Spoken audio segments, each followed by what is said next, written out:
Well, thank you. Let me being start out attentive. by congratulating you, Chair Landrieu, on your new role. This is great to see you in the chair, and I look forward to our work together in the years to come. I want to associate myself with some of the comments of Senator Stabenow before she had to depart, because you know, they say all politics is local, and when you think about it, this is obviously a large country, and I think it's fair to say that, as with other energy issues, the policies that we're discussing today don't necessarily affect all of our states in an even manner. And like Senator Stabenow, Wisconsin is one of the lead manufacturing states in the United States. In fact, I think right now it can boast the role of #1 manufacturing state as a percent of our overall economy. And I note, because of the focus of today's hearing, that we don't have a witness that's representing consumer voices today. And obviously, they're a very important part of this weighty discussion, and so I look forward to future opportunities to hear from those witnesses also. Mr. Semensky, I'd like to ask you a few questions this morning.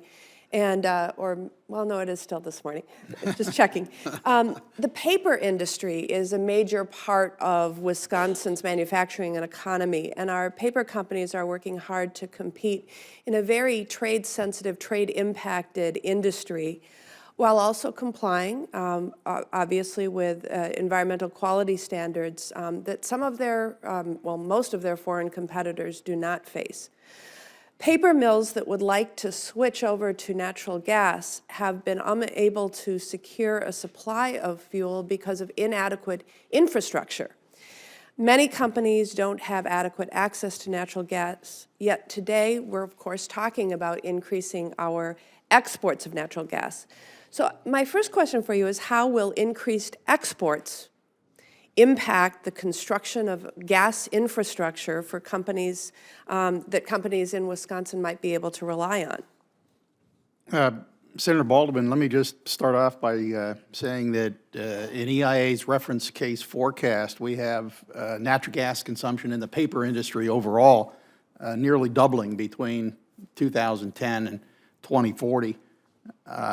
And in general, we have very strong growth in industrial natural gas consumption. So I don't think that there is a shortage of gas, in a sense, that would lead to problems in the manufacturing industries. On the issue of infrastructure, which you asked about, you know, there is the Secretary of Energy, Secretary Moniz, has a big, and the President have a quadrennial energy review underway that intends to directly address these infrastructure issues. Let me back up just a second and start with, on the issue of natural gas production in the U.S., there is no dispute that I can find in the economic literature on either side of this that the positive impacts on jobs and GDP from the production activity are really strong. On the jobs impact of exports, the literature is somewhat mixed, but interestingly, it seems to be relatively minor. So the impacts on GDP and the impacts on jobs from exports are small because the exports are a small proportion of the overall production in the U.S. and the overall global markets. One of the things that I think Mr. Chow said that I'd like to come back to is that U.S. manufacturers are always, anybody that's an industrial consumer of gas or even electric utility consumer of gas is always going to have an advantage over a global LNG market, which is going to tend to is going to be 2 or 3 times higher in price than the average price for gas at the wellhead in the U.S. So then if we come back to the question of, well, what is the difficulty that you're having in your state of Wisconsin with the paper industry being able to get gas?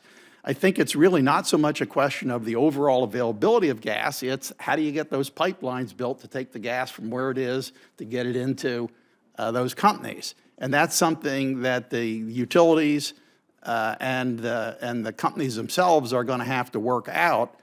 And I think that the intent of the Quadrennial Energy Review is to try to see if there are any policy bottlenecks that could help in that area.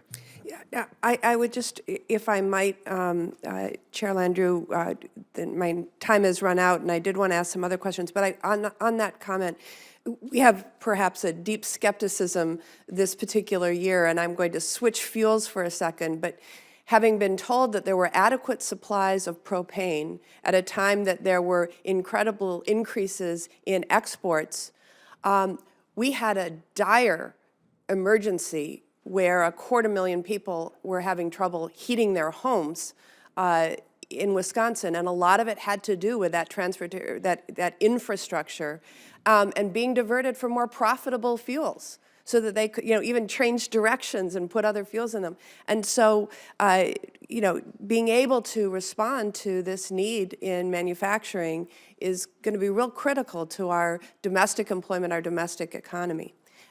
Thank you. I note my time has run out.